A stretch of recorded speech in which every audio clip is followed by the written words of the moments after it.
కాకపోతే ఔరంగజేబ్ అనే వ్యక్తి ఛత్రపతి సంభాజీ మహారాజ్ ని ఎలా అయితే చంపారో సినిమాటిక్ లిమిటేషన్స్ వల్ల సెన్సార్ బోర్డు వల్ల వాళ్ళు కూడా పూర్తిగా చూపించలేకపోయారని చెప్పి నా నమ్మకం. రోజు ఆయన నో చెప్తారు, ఫస్ట్ ఆయన కొట్టడంతో స్టార్ట్ చేశారు. ఒళ్ళు హూనం అయిపోయారు. క్యామెల్స్ ఉంటాయి కదా, క్యామెల్స్ లో రివర్స్ లో కూర్చోబెట్టి క్లౌన్ లా డ్రెస్ చేసి ఊరంతా తిప్పేవారు. ఊర్లో ఉండే ప్రజలకు ఆదేశాలు ఇచ్చారు, ఇది రిక్వెస్ట్ కాదు, చెప్పిన మాట వినకపోతే వాళ్ళకు కూడా పడుతుంది.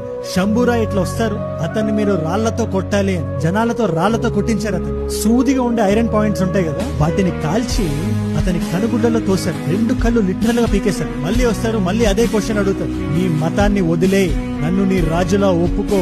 ఆయన నోటి నుంచి అదే మాట. అతని ఒంటి మీద యూరినేట్ చేశాను. నేను చెప్తుంటేనే నాకు ఎలా చెప్పాలో కూడా అర్థం కావట్లేదు. ఏం లేదు, అతని స్పిరిట్ ని చంపేద్దాం. ఎంత స్ట్రాంగ్ వ్యక్తి అయినా ఎక్కడో దగ్గర ఫిజికల్ గా లొంగుతాడు, లొంగేదాకా లాగుదాం. రకరకాల ఇన్స్ట్రుమెంట్స్ వాడి ఒంటి మీద నుంచి చర్మాన్ని పీకేశారు. పీకేసిన చర్మం మీద కొరడా దెబ్బలతో కొట్టేవాళ్ళు, దాని మీద ఉప్పు చల్లేవాళ్ళు. అయినా సరే నో అనే మాటే వినబడేది ఔరంగజేబ్.